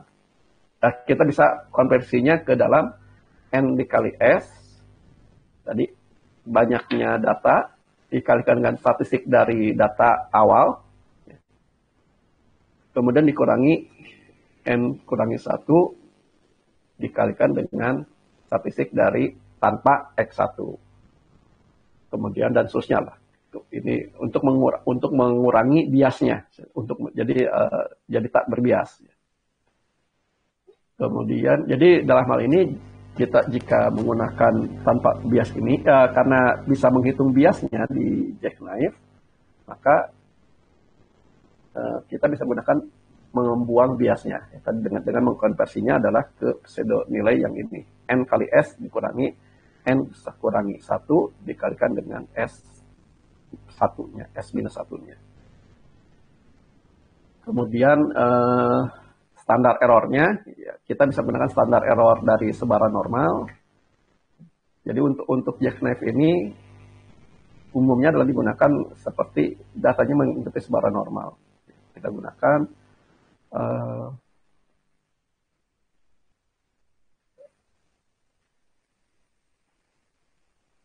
ya di jackknife ini ya kita ini kan adalah dari sebaran normal lah. Jadi hasil dari pseudo value-nya itu setelah dikompresi ini kan seolah-olah itu adalah data dari sebaran normal, sehingga kita untuk menduga parameter sebenarnya bisa digunakan dari data tersebut. Nah ini antara bootstrap dan jackknife ya, kita bisa perhatikan di sini untuk menghitung confidence interval sebenarnya bagusan dengan menggunakan bootstrap dibandingkan dengan jackknife. Kemudian tadi banyaknya N, kalau di bootstrap ini tergantung B, maksudnya B di sini, B-nya bisa tergantung, jadi N-nya bervariasi, nilai B-nya bervariasi. Kalau di jackknife, dia kalau N ya sebanyak N, resample-nya sebanyak N, dan sebagainya lah antara bootstrap dengan jackknife. Dan umumnya yang sering digunakan itu adalah metode bootstrap karena lebih fleksibel. Kalau jackknife pada beberapa kasus sering digunakan juga, tapi mungkin yang lebih ininya adalah kita gunakan cross validasi. Jadi yang pendugaan yang terakhir adalah cross validasi. Bootstrap dan jackknife tadi sudah sering atau banyak cukup digunakan, tetapi di dalam pemodelan kadang-kadang kita lebih inikan lagi dengan menggunakan cross validasi. Di cross validasi ini sering kita disebut sebagai metode atau data partitioning method. Jadi datanya dipartisi, datanya dikelompok-kelompokkan. Dan sebenarnya jackknife ini juga sebenarnya bisa dikatakan salah satu kasus. Dengan menggunakan jackknife ini bisa dikatakan salah satu kasus. Atau kalau di dalam diagnostik di regresi ada statistik press. Statistik press ini juga sebenarnya ya jackknife. Membuat salah satu kemudian juga diduga. Nah, di dalam cross validasi ini sebenarnya ada banyak metode yang dikembangkan. Metode dasarnya itu data dipartisi menjadi dua bagian. Jadi data ini dipartisi menjadi dua bagian. Bagian pertama digunakan untuk menduga model, menduga parameter dari model. Kemudian data kedua digunakan untuk memvalidasinya. Jadi di sini cross validasi itu ya inti utamanya seperti itu. Data dibagi menjadi dua bagian. Data untuk memodelkan, dan data untuk memvalidasi. Data untuk memodelkan sering disebut sebagai data training, data latih. Sedangkan data untuk validasinya sering disebut sebagai data testing, data uji. Gitu ya. Nah, ada metode versi yang lain yaitu menggunakan K-fold. K-nya itu suatu konstanta bilangan integer. Bisa integernya berapa saja di situ. Jadi K-fold ini prinsipnya tetap sama, membagi data menjadi dua bagian. Hanya dua bagiannya ini dibagi sebanyak K dulu gitu.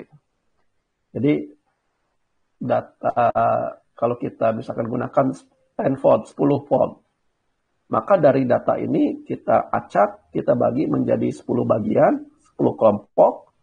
Kemudian dari 10 kelompok ini, satu bagian digunakan sebagai data testing, dan sisa kelompoknya dijadikan sebagai data training. Jadi prinsip prosedur dari cross validasi K-fold ini, dan ini sering digunakan, itu adalah pertama semua data kita bagi menjadi K bagian. Biasanya K ini gunakan 5 atau 10, atau bisa gunakan N. Kalau N berarti seperti jackknife. Jadi K. Atau yang N ini sering juga disebut sebagai LOO, list one LOO, list one out. Jadi satu yang dikeluarkan.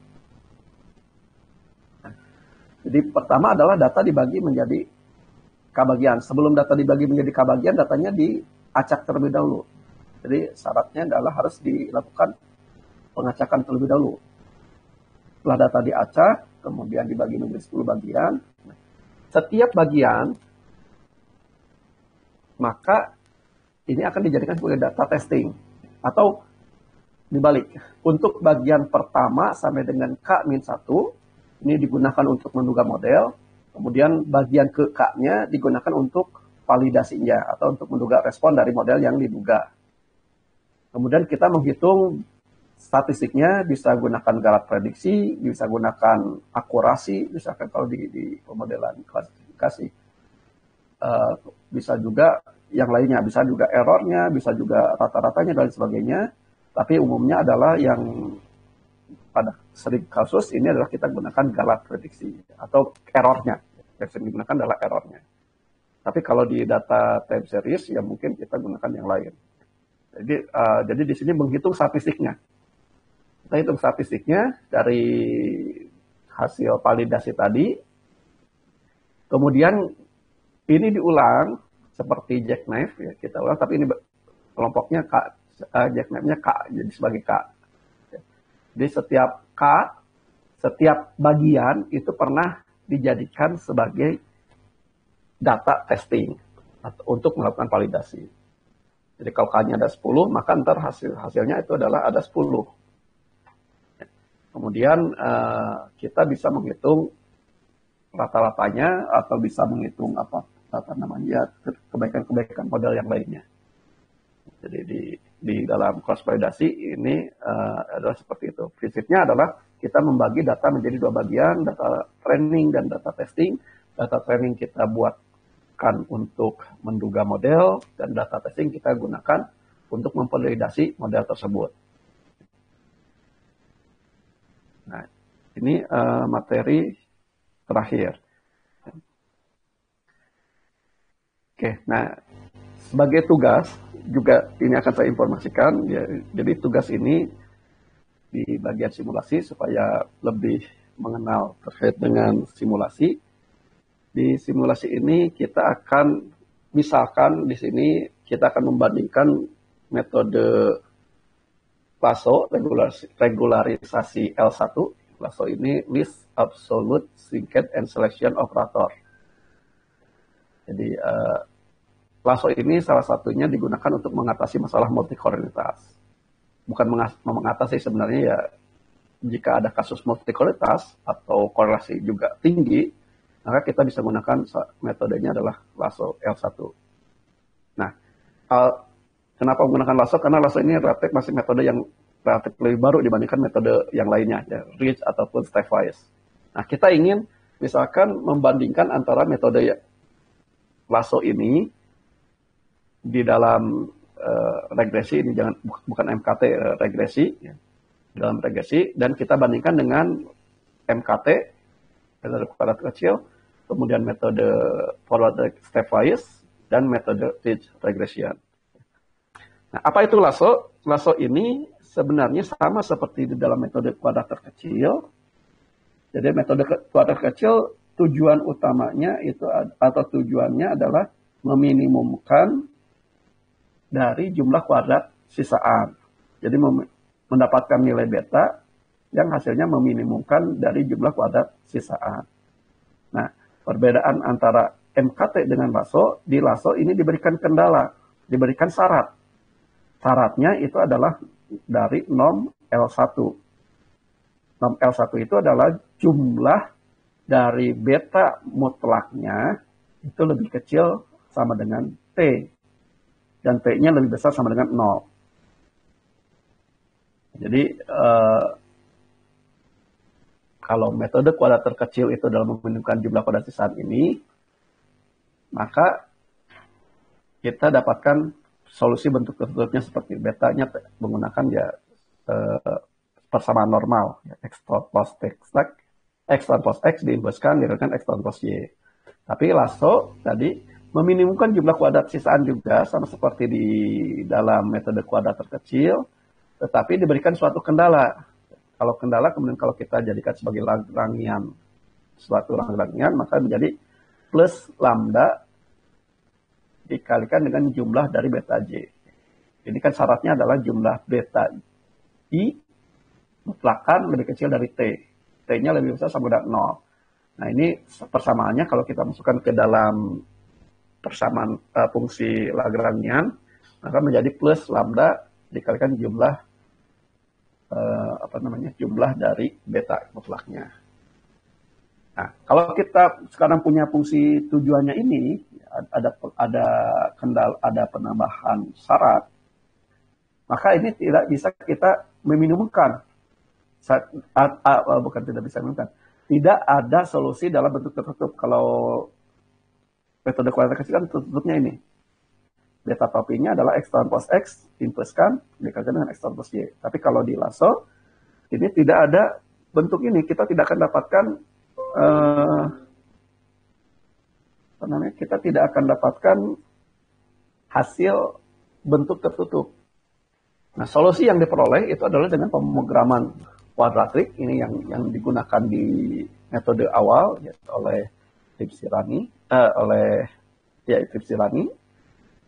Kemudian yang kedua dengan menggunakan teknik memodifikasi dari teknik LAR. LAR ini suatu metode, yaitu metode least angle regression. Jadi mencari yang sudutnya terkecil. Sudut terkecil itu korelasinya paling tinggi. Jadi antar sisaan itu dicari yang tinggi. Kemudian juga yang lebih terbaru bisa menggunakan teknik koordinat descent. Jadi koordinat descent ini dengan lebih rumit lah dengan dibanding pemrograman kuadratik atau modifikasi teknik LAR. Dan semua metode ini menggunakan semuanya metode ini sebenarnya metode optimasi. Jadi kita kembali lagi ke pertemuan sebelumnya. Nah, karena kita ingin membandingkan metode lasso ini dengan yang sejenis, ya, pada kasus datanya terjadi multikorelitas atau juga terjadi korelasi yang tinggi antar variabel X-nya. Maka metodologi yang akan digunakan sebagai tugas, ya, Pertama adalah membangkitkan data simulasi. Membangkitkan data simulasinya itu adalah, misalkan kita gunakan perubahannya ada sebanyak 8, ilustrasi, kita gunakan 8 perubahan, boleh menggunakan korelasi yang tinggi, atau boleh juga menggunakan multikoritas, terserah mau dibangkitkan seperti apa. Misalkan saya coba di sini dengan menggunakan korelasi yang tinggi, yaitu katakanlah setiap X1 dengan X2-nya korelasinya, atau setiap XI dan XJ, nilai korelasi antara XI dan XJ itu adalah sama dengan 0,9. Kemudian tentunya N-nya jangan banyak-banyak. X-nya hanya 8, N-nya adalah 20. Kalau N-nya besar ya tidak terlihat perbandingannya. Karena dengan salah satu hal untuk mengatasi masalah multikoritas itu adalah dengan menambahkan N-nya. N-nya jangan terlalu banyak. N-nya cukup 20. Jadi ada dua cara di sini membangkitkan perubahan X-nya, bisa menggunakan seperti yang ditampilkan di layar di sini. X-nya ada 8, kemudian semua korelasi antar X-nya itu 0,9. Cara kedua adalah kita gunakan X1 sama dengan X2 plus X2, X3, X4, X4, 5, X6 sampai dengan X8. Parameternya terserah plus error tentunya. Itu cara kedua, terserah mau digunakan yang mana, tetap di tugasnya. Kemudian membangkitkan atau membangkitkan Y dengan model persamaan regresi linier. Karena lasso ini adalah untuk regresi linier. Walaupun untuk model linier. Jadi kita gunakan regresi linier ganda dari 8 perubahan, di mana parameternya, maka ide dasar berikutnya itu adalah kita ingin melakukan bagaimana karakteristik lasso ini terhadap nilai parameter yang bervariasi, ada yang di atas 1, ada yang di bawah 0, ada di atas 1 atau di bawah 1. Jadi di sini yang pertama 3, 2, 0, 2, 0, 0,7, 0, dan 0. Juga ada yang 0 gitu maksudnya. Parameternya, jadi modelnya misalkan Y sama dengan 3X. Y sama dengan beta 0 plus beta 1. Y sama dengan beta 0 plus 3X1, atau beta 0 kita gunakan 1 lah. Jadi Y sama dengan 1 plus 3X1 tambah 2X2 tambah 0X3 tambah 2X4 dan seterusnya. Jadi di nomor pertama ini boleh ntar diganti nilai-nilainya, tidak harus 3202, tetapi merupakan kombinasi antara lebih besar 1, lebih kecil 1, dan 0.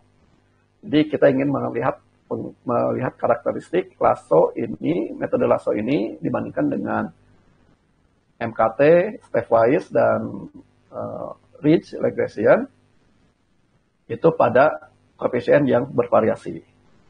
Kemudian koefisien berikutnya itu adalah semuanya dekat dengan 0 atau kurang dari 1 lah. Dekat dengan 0 atau kurang dari 1. Pokoknya antara 0 sampai dengan 1. Di ilustrasi saya gunakan 0,7. Boleh ntar gunakan 0,5, 0,3, dan sebagainya.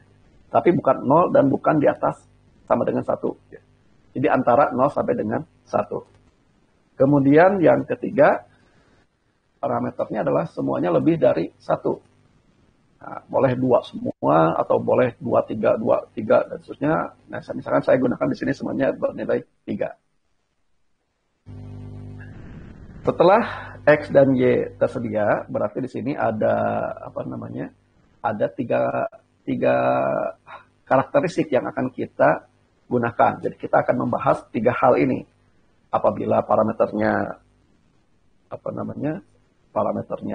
berkombinasi, lebih besar dari 1, lebih kecil dari 1, dan 0. Kemudian ada yang semuanya di antara 0 dan 1, dan ada yang semuanya di atas 1.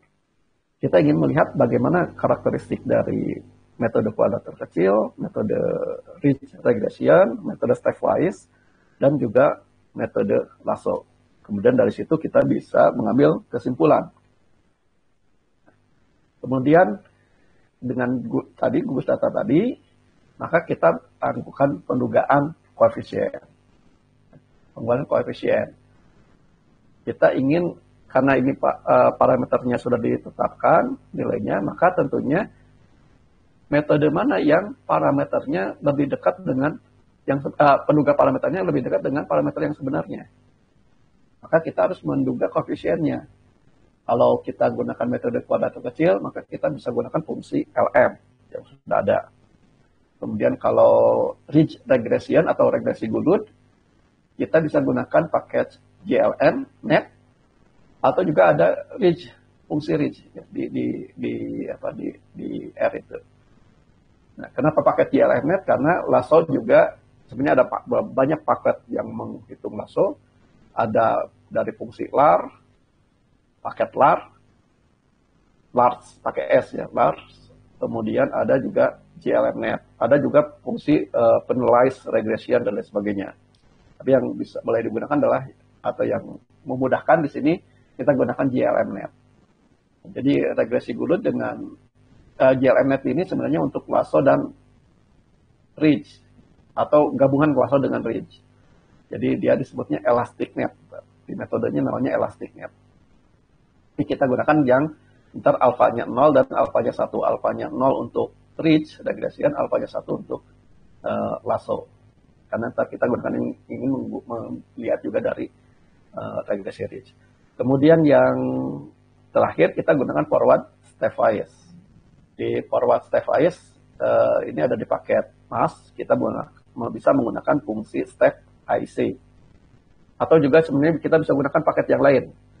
Seingat saya di paket CAR tadi, yang ini juga sudah ada ya paket untuk forward stepwise, atau bisa paket-paket yang lain, karena juga banyak orang yang sudah mengembangkan untuk forward stepwise ini. Atau kita juga bisa gunakan sebenarnya paketnya LAR.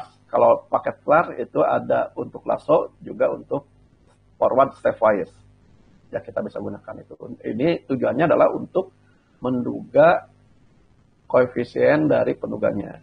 Dan cari yang optimal. Ya. Regresi gulut dan lasso kalau kita gunakan GLMNet, ntar ada yang nilai untuk S-nya yang optimal. 1 SE biasanya. Atau untuk lambdanya yang optimal. Kemudian setelah dapat, kita simpan hasilnya, koefisiennya, kemudian kita ulang sebanyak 100 kali. Jadi tahap kedua ini kita ulang sebanyak 100 kali. Kemudian hasil dari hasil dari dugaan-dugaan untuk setiap koefisiennya kita gunakan, lebih mudah adalah dengan menggunakan bantuan grafik. Katakanlah kita gunakan box plot untuk setiap penduga dari betanya. Nah ini contoh hasilnya ya, dari yang sudah saya pernah lakukan. Ini betanya yang pertama, simulasi yang pertama, atau beta yang pertama, betanya kombinasi dari 100 ini. Untuk ini beta 1, ini beta 2, beta 3, beta 4, beta 5, beta 6, beta 7, beta 8. Nah, untuk untuk yang kita bisa lihat di sini. Kalau kita gunakan box plot, maka kita bisa melihat apakah metode tersebut berbias atau tidak.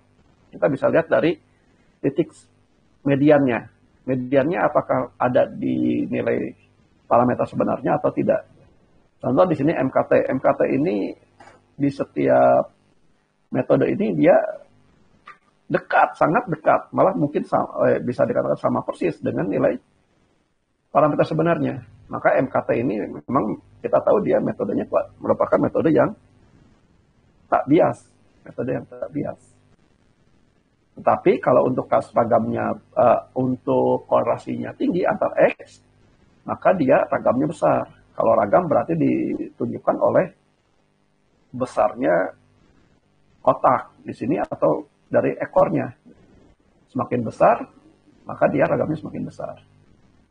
Dan di sini kita bisa melihat bahwa MKT ini paling besar ya, di semua pendugaan di sini. Jadi ragamnya paling besar dibandingkan dengan metode-metode yang lain. Kemudian Goulod ini merupakan penduga yang berbias. Dia ada di bawah, mediannya ada di bawah. Atau ada yang di atas gitu ya. Jadi di hampir keseluruhannya kalau kita gunakan Goulod ini merupakan beda berbias. Lasso juga sama, berbias juga. Forward stepwise juga sama, berbias juga. Tetapi dia ragamnya lebih kecil. Dan kalau dengan kombinasi ini, kalau kita bisa perhatikan, ini adalah yang paling terbaik. Tidak ada gitu ya. Pasti ada kelemahannya. Nah, kelemahannya seperti apa? Nah, kita bisa tunjukkan dengan percobaan yang kedua. Di percobaan kedua ini betanya yang lebih kecil atau antara 0 sampai dengan 1. Di hasil yang kedua ini ternyata kita bisa dapatkan bahwa metode Ridge atau regresi Goulod ini merupakan metode terbaik. Semuanya dia lihat ragamnya lebih kecil dibanding dengan metode-metode yang lain. Yang kedua itu adalah Lasso. Yang ketiga itu MKT. Yang keempat ragamnya adalah forward. Jadi kalau parameter betanya antara 0 sampai dengan 1, maka Ridge regression atau regresi Goulod itu adalah metode yang terbaik. Ini adalah semua metode ini. Nah, kalau sekarang lebih besar, yang lebih besar, Ridge ini masih lebih baik sebenarnya. Kalau semua parameternya lebih besar, Ridge ini juga masih lebih baik dibanding metode lainnya. Ragamnya lebih kecil. Lasso tetap kedua. Lasso, tapi ya dengan metode lainnya relatif mirip lah. Tapi di sini bisa dikatakan Lasso ini agak lebih baik dibanding dengan metode yang lain. Yang kedua. Fit. Jadi kalau untuk yang betanya memiliki di atas 0, atau bukan 0, maka ini lebih baik. Tapi kalau betanya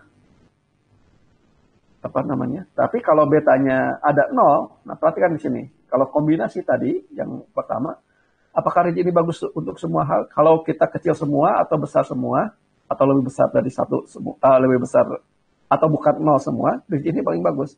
Tapi ternyata kalau ada 0, ya kalau ada yang bernilai 0, Ridge ini jelek.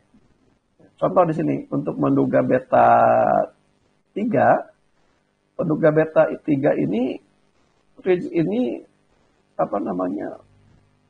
udah berbias, gitu. Ragamnya juga besar. Yang bagus itu adalah forward. Kalau ada 0, yang bagus itu forward. Tapi, kalau forward, dia untuk yang tidak 0, ragamnya besar. Dan kalaupun ada 0, dia ada missingnya, gitu. Ada banyak missingnya. Tidak selalu tetap 0, jadi missingnya pun besar. Jadi keragamannya besar. Memang lagi dari segi rata-rata yang forward ini mendekati 0, tetapi ternyata juga dia keragamannya masih besar. Ada banyak pencilannya di sini. Dan yang di tengah-tengah yaitu Lasso. Jadi ternyata Lasso ini kita bisa ambil kesimpulan dia berada di antara Ridge dengan forward. Jadi kalau misalkan kita tidak tahu parameter kita itu ada 0 atau tidak, ya mungkin akan lebih baik kita gunakan Lasso. Tapi kalau kita tahu semuanya itu tidak ada yang sama dengan 0 parameternya, maka jangan gunakan Lasso. Kalau ada yang kalau betanya itu tidak sama dengan 0, maka jangan digunakan Lasso, karena Lasso ini hasilnya nggak bagus. Lasso ini bagusnya apabila kombinasi ya, dan ada 0. Nah ini simulasi ini sebagai salah satu tugas terakhir ya, di setiap mahasiswa membangkitkan rubah acak ini Kemudian paling awal sebelum dilakukan pengulangan lakukan feed dengan NRP-nya masing-masing tanpa G. Jadi set titik seed berapa, baru kemudian lakukan proses pengulangan ini, pembangkitan berdasarkan pengulangan. Baik, demikian mungkin kuliah kita untuk jadi dua pertemuan sudah terselesaikan, dan silakan jika ada yang mau ditanyakan.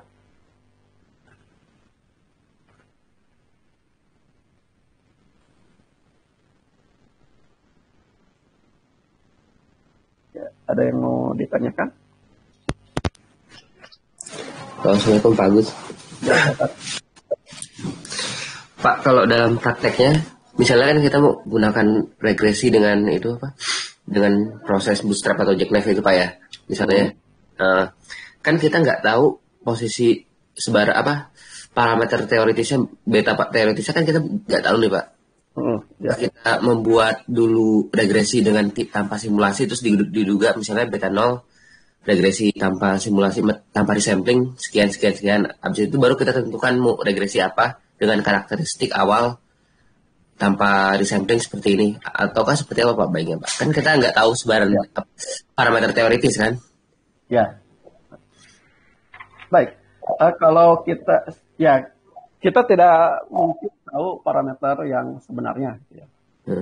Kecuali kalau seperti simulasi yang barusan diterangkan. Nah, kalau dari realnya itu adalah kita gunakan cross validasi. Jadi untuk membandingkan antara metode yang satu dengan metode yang lain, itu kita gunakan teknik validasi silang. Oke. Jadi di dalam validasi silang ini, misalkan kita ingin bandingkan tadi lasso dengan origin regression. Jadi kita lakukan seperti teknik yang validasi silang ini, kita bagi menjadi katanya K bagian.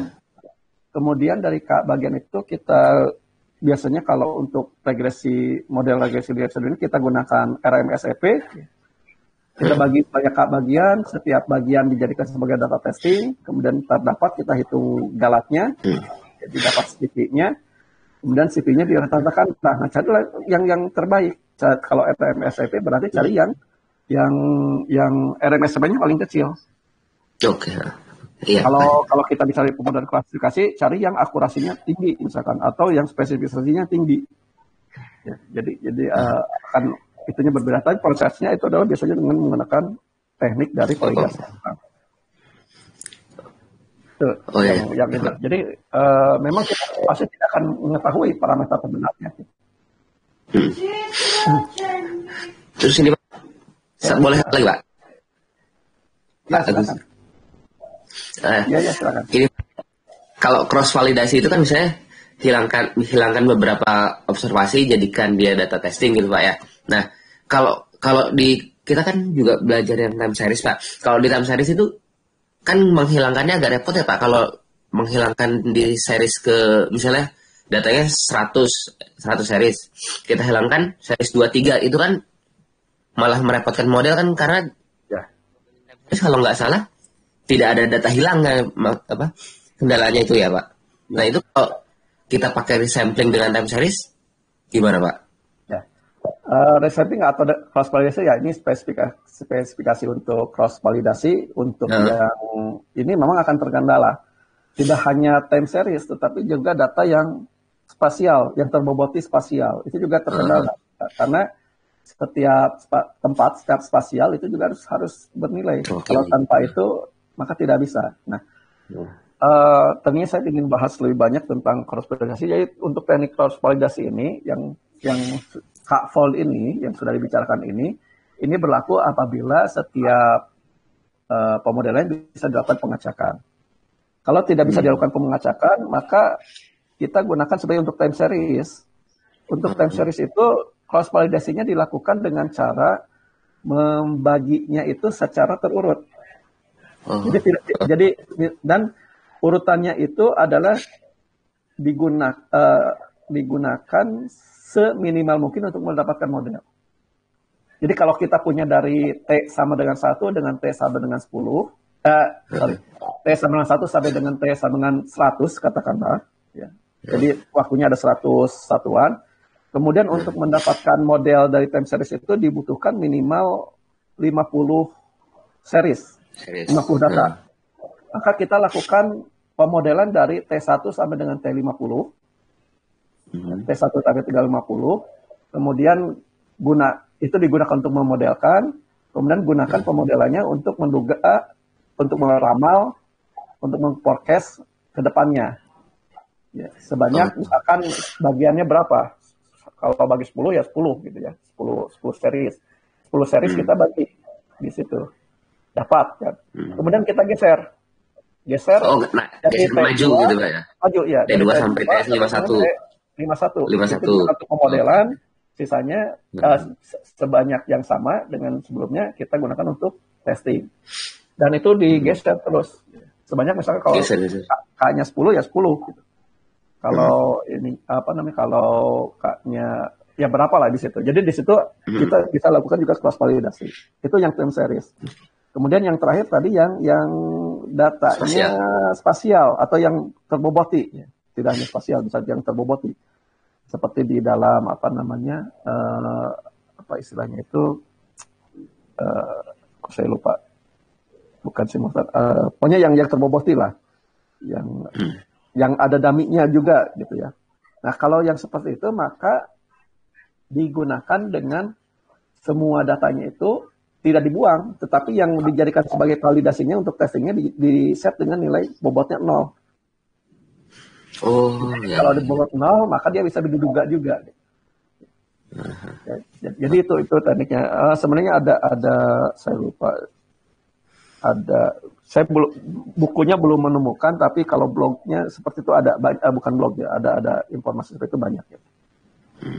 Jadi itu prinsipnya jadi untuk kasus validasi di time series dengan spasial ini tidak bisa dilakukan dengan K-float biasa, tetapi harus dilakukan dengan disesuaikan gitu ya. Untuk series, maka kita gunakan series yang minimum untuk menduga modelnya, kemudian maju sampai dengan dapatkan nilai floatnya. Kalau untuk yang terboboti seperti terboboti geografis, maka untuk yang validasinya diberikan bobot 0. Gitu. Itu yang gitu deh. Yang ini. Oke, terima kasih banyak Pak Agus. Oke. Ada lagi yang mau ditanyakan? Silakan.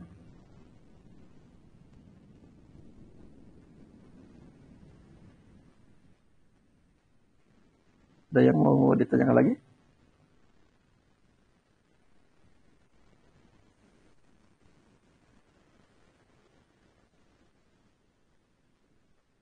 Oke, kalau tidak ada berarti alhamdulillah kita sudah menyelesaikan semua. Saya anggap semuanya kita anggap sudah 7 kali pertemuan. Jadi di materi yang terakhir ini harusnya dilaksanakan 2 pertemuan penuh, tetapi ya saya tadi persingkat sehingga tadi yang cross validasi inginnya sebenarnya dijelaskan lebih detail tadi, termasuk yang time series dan ini. Tapi ya mungkin sedikit disinggung saja lah. Jadi untuk ini saya tutup perkuliahannya. Jadi untuk STK 571. Nah selanjutnya tugasnya adalah tadi melakukan seperti yang ada di ilustrasi di sini, tapi boleh diberikan modifikasi. Kemudian untuk ujian akhir semester di jadwal sebenarnya diberikan setelah Lebaran di bulan Juni. Jadi mulai saya lupa di atas tanggal 5 lah, karena tanggal 2 sampai dengan tanggal 5 itu untuk perkuliahan tambahan, perkuliahan yang kemarin banyak liburnya, ya pengganti. Nah, saya persilakan untuk didiskusikan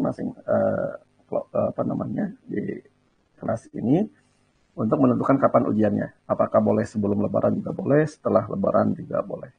Nah, tentunya tadi ada batasannya. Kalau lihat di jadwal, mungkin maksimum itu adalah di bulan Juni antara tanggal 8 sampai dengan tanggal 19. Jadi untuk ujian, kalau aturan umum di pasca itu antara tanggal 8 sampai tanggal 19. Tapi boleh saja mau kapan ujiannya boleh ditentukan. Baik, saya rasa mungkin perkuliahan ini sudah selesai dan saya tutup. Assalamualaikum warahmatullahi wabarakatuh. Waalaikumsalam warahmatullahi wabarakatuh. Waalaikumsalam warahmatullahi wabarakatuh.